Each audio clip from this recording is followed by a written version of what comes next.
Hi guys, back again, 2 times in a row, or 2 days in a row actually. So on the channel, last 2 videos I was been promising of giving you a full on out video of Jordan. Well, here it is. So if you don't know me, my wife Heather and I, we have one son. He just turned 11 months on Monday, so we're getting ready to celebrate his first birthday.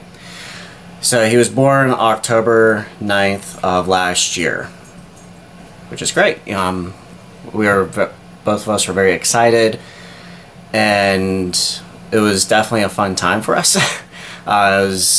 We were nervous for this is our first and only child as of right now, and so we really didn't know what to expect.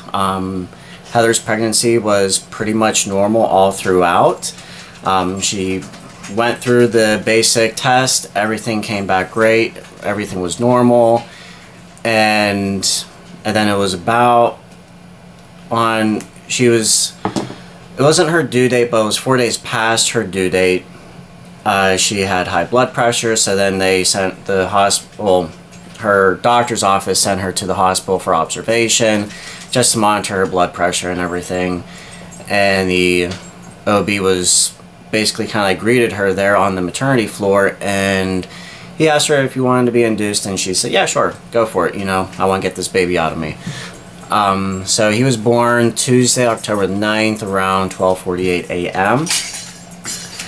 At that point in time, when he was born, the doctors and nurses at our local hospital, which, if you don't know where we do live in a small town called Weirton, West Virginia. It's about 45 minutes to an hour, depending on traffic, west of Pittsburgh. So we're in that northern panhandle area, not where like Morgantown is or anything. We're on the other side of West Virginia. So the doctors and nurses at our local hospital, they said, we think he has low muscle tone. He's not really moving all that much or anything. So they ended up life-flighting him to Children's Hospital in Pittsburgh. And that was scary for us because this is our first child, and we didn't know what to expect, and we just wanted to have a healthy baby. Well, while they were getting him ready to be flighted, the nurses, they told us he doesn't have low muscle tone. He's perfectly fine. It's just these types of cases, they just life flight him just to make sure it's not ending up a big serious issue. So basically, while he was in the NICU at Children's, he was there for 10 days, and the main reason why he was there was actually for low blood sugar, believe it or not. So every 3 hours, the nurses at Children's Hospital, they had to check his blood sugar, make sure everything was good. While he was in there, they wanted his numbers to be above 50, which is, to be honest, I was actually at the lower end. And every time that they checked him, his numbers were good. There were times where they were a little bit on the lower side, but other than that, every single time that they checked it, it was, up. It was actually it was a slow process, to be honest with you, but they were getting up there. So once when they said, okay, you know what, yeah, sure, you can go ahead and give him his food, give him his bottle, and he would drink his bottle, everything else, and it was about, I want to say it was like 2 days later, 2 days prior to his actual discharge. We were hoping everything would be normal for him to be discharged, and it wasn't. So then they wanted to keep him in for another day, and then eventually it ended up being another day, and then I wanted to make sure I was there for the rounds the day that he got discharged, and I woke up a little bit later than I anticipated. So I rushed to Children's. Heather stayed overnight with him for 2 nights. I stayed over for 1 night. This was like right towards the end. And I got into his room, and I see Heather on the phone with a pediatrician. I was like, is he getting discharged? And she's like, yeah. I was like, oh, nice. So he was in there for 10 days. and then we had a follow-up every month with the endocrinology department at Children's, but we didn't have to go downtown every month, which was great because they have an office in Bridgeville, PA. If you don't know where Bridgeville is, it's about 20 to 30 minutes west of Pittsburgh. It's towards the southern end, southwestern end. So it's actually closer for us, so that's where we were going every month for his endocrinology appointments. And basically what they wanted us to do to monitor his levels was feed him every 3 hours. If for some reason we missed a feeding, then we had to check his blood sugar just to make sure everything was good. There were times where we did miss his 3-hour time span to give him his bottle. So we did check his levels and everything, and all of his numbers were good.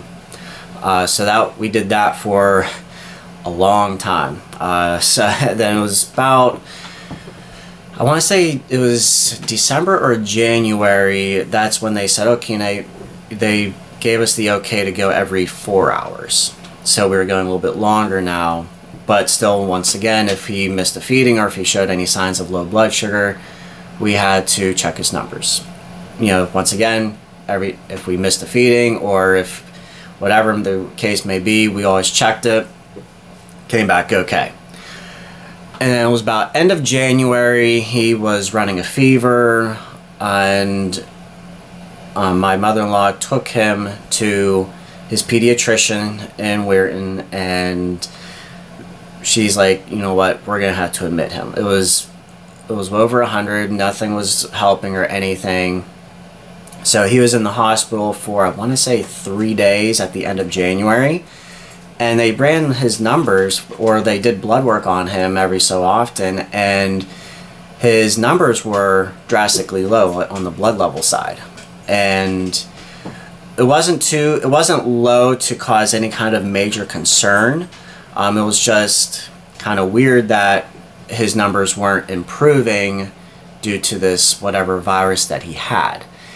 And so then they discharged him a couple days later, and they said, okay, you know what, you need to follow up with hematology later that day.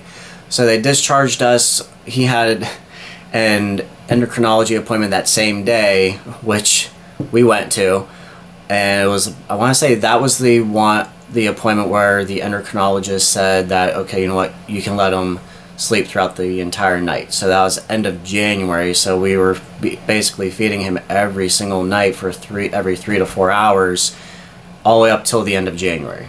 It took a toll on both me and Heather, I can tell you that.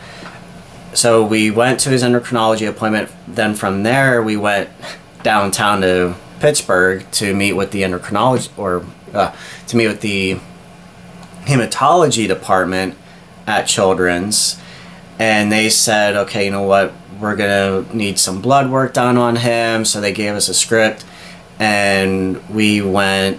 Then he had to have blood work done, I want to say it was like 2 weeks later. So I took him to the local lab.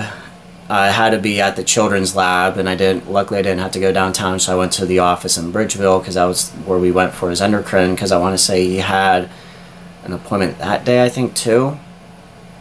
I can't remember it's been such a whirlwind with him. It's every day just seems to just kind of like mesh together, you could say.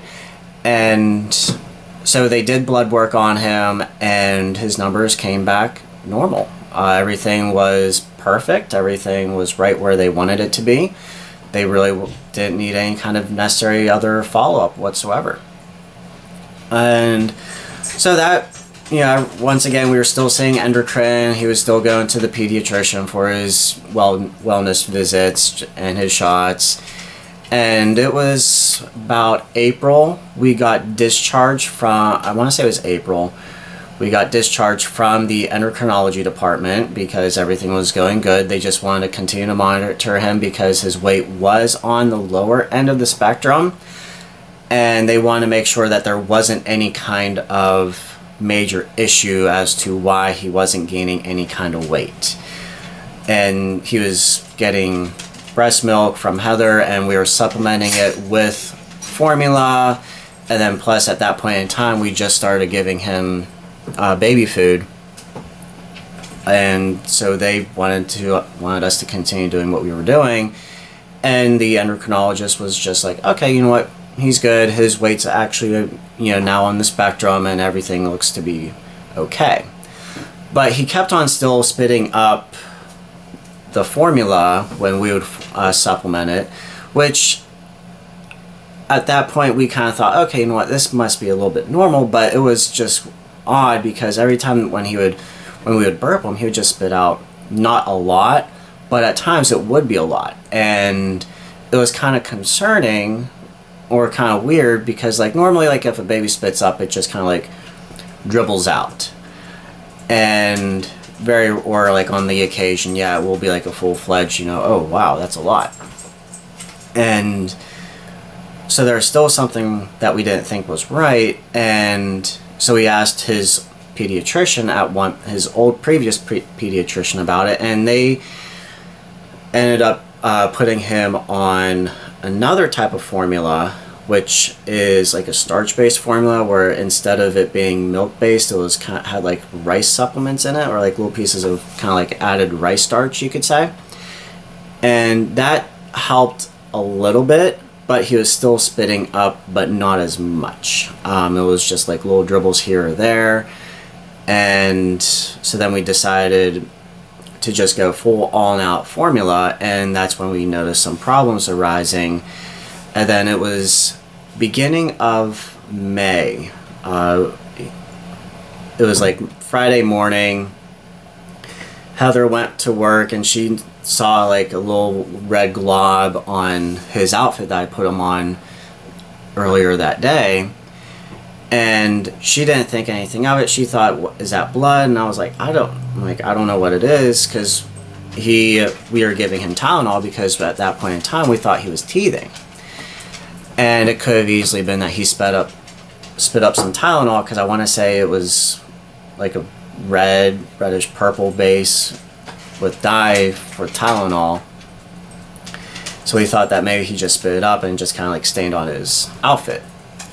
Well, then later that day I was just doing my own thing, just working around the house, and he was in his rock and play, or his rocker, and I noticed a couple more red globs to the side of him, and I was like, there it is again. Like, I didn't see it come out of him or anything. It looked like blood.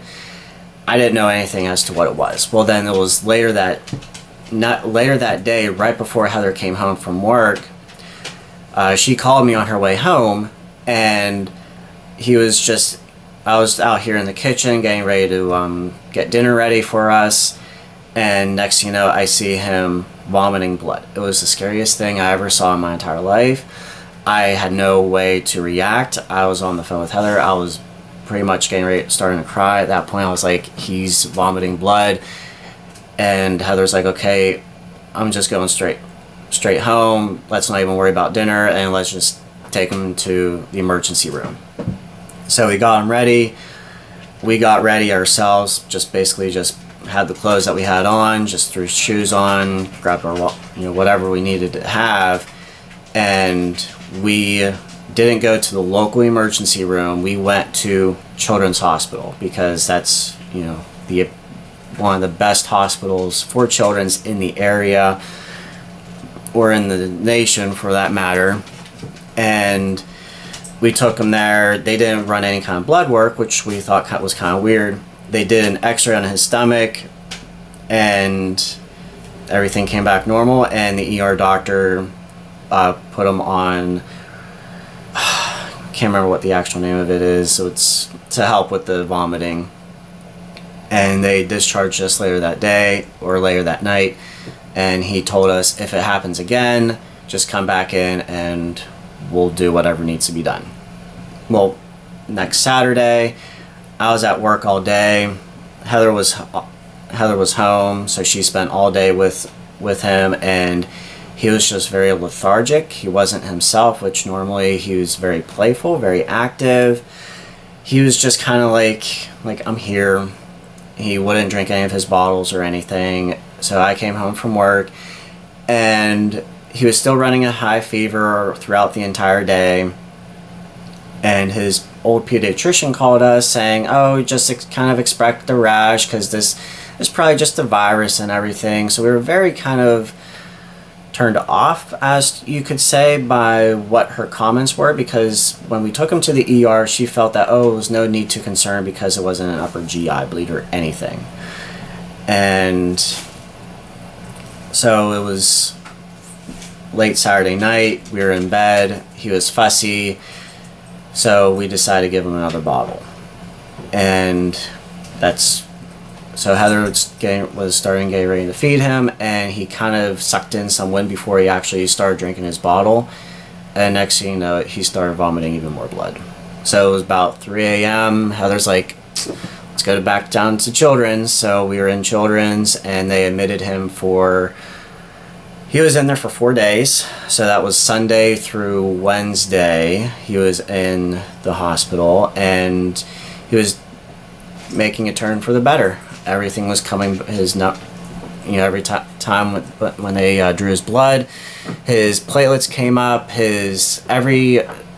all of his numbers were on the cut, were making a recovery, and they really didn't know exactly what the main issue was as to why this happened again. Because previously, back in January, he had low numbers for his blood counts, and so they wanted to get down to the bottom of this as to why this was occurring. So they did what is called a bone marrow biopsy, where they go through the tailbone of your back and they draw a little sample of your bone marrow, and they run it to make sure everything is working normal regarding your bone marrow, because that's what makes all your blood cells. So they did that, and the procedure went well. He did great for being a little guy. And we had some immediate results, which they were able to rule out all major ailments. And so then later that day, they came back with even more good news, where they ruled out any sorts of leukemia. And they said, but we won't have the full-on results for about, they said, like 2 weeks. And I was like, all right, whatever, So they scheduled a follow-up for him for about like a week and a half later. And everything was going good. We met with a new pediatrician because we wanted to change pediatricians to someone that is associated with Children's Hospital, so that because all of his records are pretty much in Children's Hospital. And we were able to find a new one, and we started seeing them that Friday after he was discharged. And they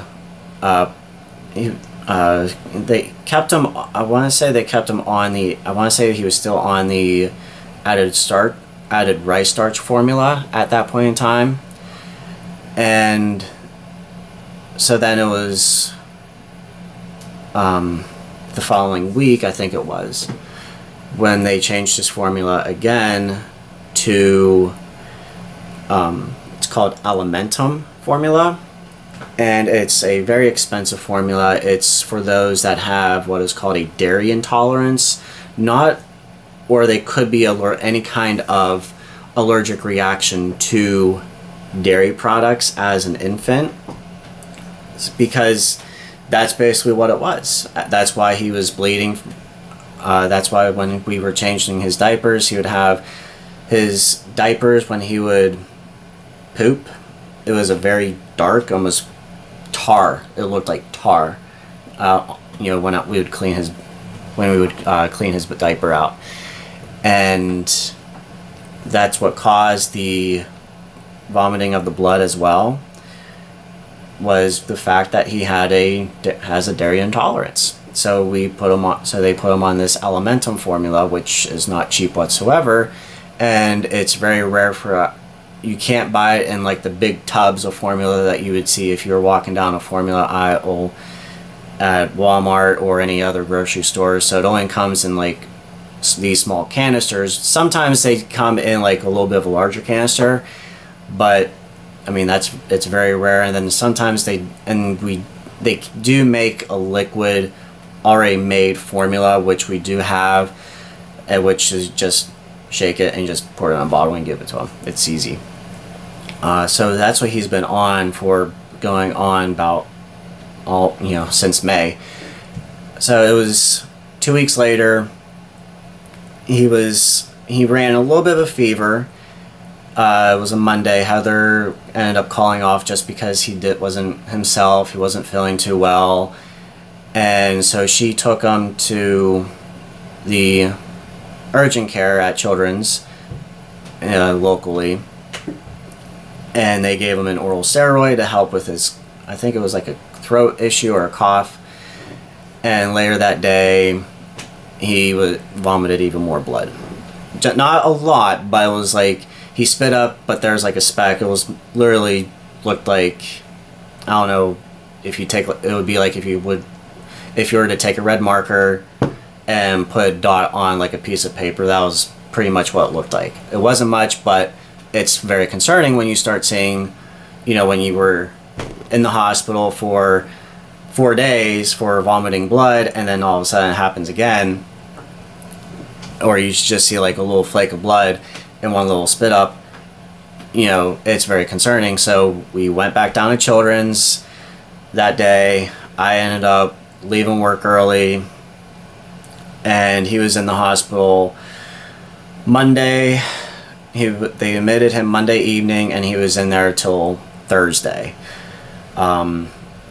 We ended up getting the full results from his bone marrow biopsy, and the hematology department, they said he is predisposed. He doesn't have it. He is predisposed to what is called juvenile monomyelocemic leukemia, which is abbreviated JMML, which is caused by a mutation on a gene that is in your body. And they wanted to know exactly as to how he developed this, when my side of the family and Heather's side of the family, we really don't have any kind of hereditary issues where we would have something along this type of a line. So they brought in the genetics team to see exactly what needs to be done on the genetic side of the line to see why he is predisposed to this. So then he was in there, everything was good, everything, his numbers were, normal, you could say. And it was Thursday. They were able to discharge him, and they did a skin biopsy. So they took a speck of skin off of his thigh. Poor kid, he's been, thankfully he's young enough that he's never going to remember any of this. So they took a piece of his skin off of his thigh, and the genetic team, they said, the genetic lead said that she doesn't really see anything wrong, and if anything comes back positive, we would actually be shocked, to be honest. And that's what they said. And so they said it would take 2 weeks for the cells to grow, and then a full 6 weeks. I think they said 6 weeks for to get a full exact reading. So this was in May. It was like middle of May that this happened. We're closer to the end of May. It was right before Memorial Day weekend, when the last time that he was in the hospital.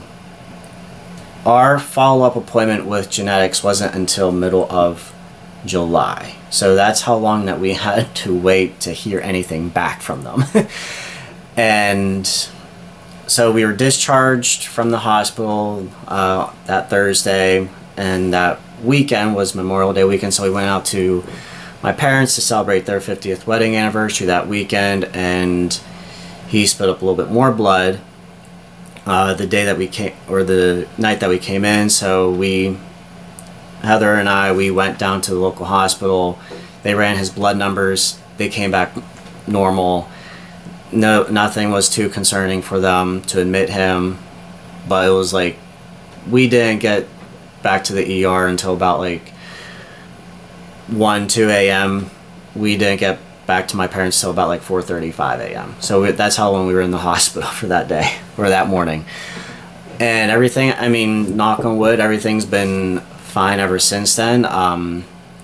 We have been following up with hematology every month since he has been in the hospital in May. And every time that they draw his blood and we get his numbers and they read his numbers, the hematologist is happy with him. He's like, the hematologist, the last time that we saw them, he said there's really no need for me to see him every 3 weeks, and now so he wants us to have blood work done instead of every 3 weeks, every 4 weeks, and then we're seeing him every, I think, 6 weeks now. I think that's what it is. And we won't see him until, I want to say next month. Yeah, we won't see him until next month. And then this last week, Jordan just had more blood work done. And we already have those results because we can see the test results through the apps that UPMC has. And we looked at his numbers and everything's good.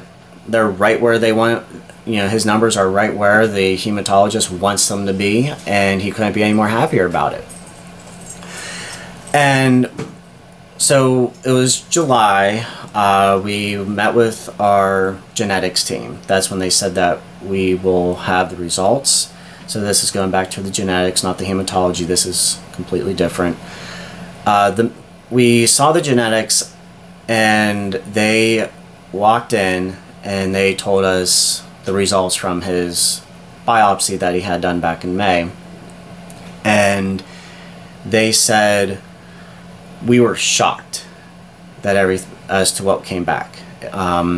And they diagnosed him with what is called Noonan-like syndrome. Now, if you're not too familiar, I never heard of this until I met Heather, because she actually knew someone that had Noonan's. And basically what it is, it's a genetic disorder. We don't know how it happened. It either could have been passed along through one of our families, either my side or Heather's side of the family, and we never saw anything on either side about it. Now we could get tested for it, but there's a couple things that we could do. We could either get tested, and then either me or Heather would be carrying that burden for the rest of our life if we found out that one of us were the carriers of it, or we could opt out on having the genetic testing and just be like, hey, you know what? We don't care. This is our son. We love him for whatever. Or we could have the testing done and just not find out who's the carrier. They would just say, yes, one of you were positive. But I don't know if we're going to do that. At this point in the game, me and Heather have kind of decided that we don't want to get tested, because can we live with that burden? Probably not. And that may even affect us on trying to have another kid down the road as well. And so basically what Noonan's syndrome is, now he doesn't have full Noonan's, he has what is called Noonan-like. So he may share some characteristics as with someone who does have Noonan syndrome. Now with Noonan syndrome does come with multiple health issues. Of course, one of them is the JMML that I previously mentioned, where they are predisposed to it. They did say that the first 2 years of the child's life is the most crucial. That's where they usually see it the most of the JMML traits kicking in. Another trait would be a short stature, low muscle tone, which the genetic person or the genetic lead at Children says that he does not have low muscle tone whatsoever, because it was that day and Heather had him wrapped up in a blanket, and she uncovered his blanket and she's like, oh yeah, he could have some developmental delays, and some other issues like kidney issues, heart issues could develop as well. So we're having a kidney ultrasound on him in November. So that's going to be in a couple months here. And we got in touch with the Early Intervention of West Virginia, or Birth to 3, that's what it's called. And they came out, and as of right now, they really have no concerns whatsoever for him because he's on track as to where he should be. Now, when they came out, he was 9 months old at the time, and they said he's doing everything that a normal 9-month-old baby should be doing. Really, the only thing that he wasn't doing at that point in time was crawling. But then when the 10-month, when the physical therapist came in for an evaluation, he was 10 months, and he just started showing signs of crawling at that point in time. And today, we're having a big meeting with everybody on our respective team. They're coming here this evening and to sit down and talk to us and everything as to what is going to be progressed moving forward. But as of right now, knock on wood, they don't have any kind of major concerns at this point in time. I did read the report from when the one therapist was here last month, and they said that he was crawling but not a long distance. Well, that has since changed because now he can crawl all throughout our first floor of the house. We have to chase him. He actually chases Zeus around the entire first floor. It's actually pretty funny. And then Zeus actually gets kind of scared about it, which I think is kind of funny as well. So that's going on today. So basically, last week we followed up with the ophthalmologist and audiologist because they can people that have Noonan's, they also have hearing issues as well. So he passed his hearing test both at birth, and he passed it last week, so there's really no hearing issues as of right now, which is great. He also passed his vision test, which is great as well. I know, like, how can an infant can pass a vision test? Well, they dilated his pupils and they looked at the back of the eye, and the ophthalmologist said there's really no issues. He is farsighted, which is normal for a baby, and both me and Heather are nearsighted, meaning that we can only see up close. For me, it's very close. For Heather, it's not as close as myself. And we also met with the nutritional counselor. That's on part of follow-ups with the GI department or the gastroenterology department at Children's as well, because he had upper GI bleed. Everything's going well with them. Let's see. Oh, we also met with a neurologist as well, and they said, they didn't find anything wrong, knock on wood, which is great to hear. And so basically that brings us up to speed as to where we are. Like I said, he's just turned 11 months. He's crawling all throughout the house. He's a little animal. He eats a lot. Like this morning, I gave him 2 French toast sticks, and he ate almost like 3/4 of a whole banana. He's a piggy. He weighs about. Heather took him to the doctor a couple days ago to get his toe checked out because he's crawling now, so we see a little different bruises that we're not used to seeing, and his pediatrician said, "Oh, that's probably just normal. That's just normal, bumps and bruises with crawling." And they weighed him. He was over 20 pounds. I'm like, "Oh yeah, you're a little porker." So everything's going well with him. Unfortunately, he's not here with me. He's currently napping, so that's why I keep on looking to my right. I have the monitor down here watching him sleep. He sleeps throughout the night. He naps throughout the day. He naps periodically throughout the day.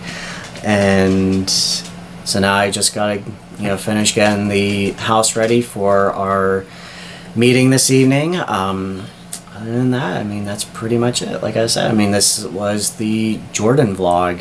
It was long. I'm actually kind of winded from it. It was a lot to take in for for us. Emotionally, mentally, it's very it was tolling, but now it's getting to the point where, like, okay, you know what, it kind of, it's literally bringing us closer together as a family. And because now we have to follow up with everybody, we have to make sure everything is to a T with him, and we have to watch him progress now and see if there are any major health related concerns moving forward in the future. And I feel we are in the best hands with Children's Hospital. They they're the best hospital in the region, and it definitely changes your outlook on life as once when you hit that parenthood, because you never really know what to expect. And by being a parent, you want the best for your child. And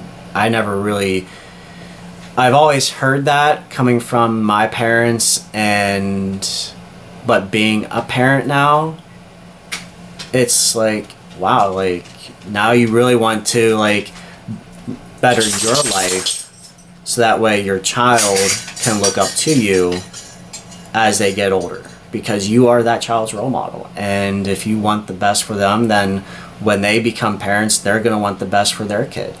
And that's every parent's goal, is to want what is best for their child. And it's a different feeling. It's a great feeling of mine. I do take pride that I am a dad, and I feel like both Heather and myself are doing a great job raising him, and I couldn't have asked for a better partner in Heather to be the mother of our child. And our families are the best in supporting us as well, and they're with us every step of the way. Sometimes her mom takes him to his pediatrician appointments. Sometimes, she watches him every afternoon when she gets a chance. And it's nice knowing that, the babysitter and her, they know everything. And it's truly a blessing to have, family that is willing to support you for your family.